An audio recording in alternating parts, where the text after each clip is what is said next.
Une assemblée générale, c'est l'occasion de regarder avec vous dans le rétroviseur, de voir le chemin parcouru, les actions lancées, les projets concrétisés et les résultats engrangés. Sur ces différents plans, 2025 n'a pas été en reste. Si vous êtes prêts, je vous propose de parcourir l'année ensemble. Allons-y.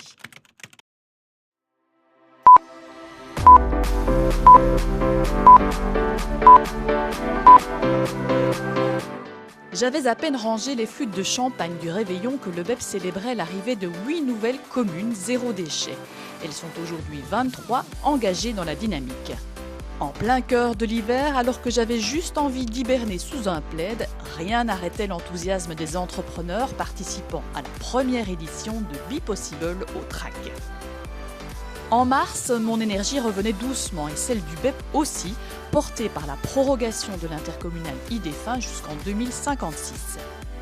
Au cœur du printemps, le soleil a porté avec lui la première communauté d'énergie citoyenne du BEP, une expérience que nous mettons au service des communes qui pourront elles aussi rejoindre cette communauté. Porté par cet élan, le mois suivant voyait le BEP ouvrir ses portes aux premières communes hors province de Namur, ouvrant de nouvelles perspectives de collaboration et de projets. Avec les beaux jours, j'ai eu envie de faire le tri, de chasser les poussières et les encombrants inutiles que j'ai pu déposer dans le nouveau Reciparc de Sommeuse, fraîchement inauguré. Même sous le soleil de l'été, quand tout invite à souffler un peu, les projets du BEP continuaient d'avancer, avec notamment le feu vert pour le Centre d'économie sociale et circulaire porté par les fonds européens. À peine le temps de souffler que c'était déjà la rentrée avec ses nouveautés, comme la chaîne WhatsApp, un nouvel outil de communication pour rester informé de ce que fait le BEP pour son territoire. Et puis, alors que les feuilles commençaient à tomber, plusieurs chantiers de Namur province au fil de l'eau se clôturaient, une belle concrétisation dans la mise en valeur des abords de nos cours d'eau et l'occasion d'une dernière balade sous le soleil automnal. Novembre est souvent déprimant avec les jours qui raccourcissent et l'obscurité qui s'installe. Pourtant, un projet d'avenir continuait de prendre forme, celui du crématorium d'Aiguezé qui obtenait l'accord du gouverneur. Enfin, au dernier chapitre de l'année, décembre marquait le premier coup de pelle du projet d'Expo Park.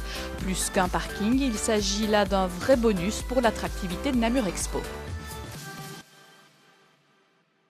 Voilà en résumé quelques exemples de l'histoire du BEP en 2025. Une année faite d'élan, de décisions, de projets et de concrétisation. Au BEP, une idée ne reste pas une idée. Elle devient un projet, une action, puis un résultat.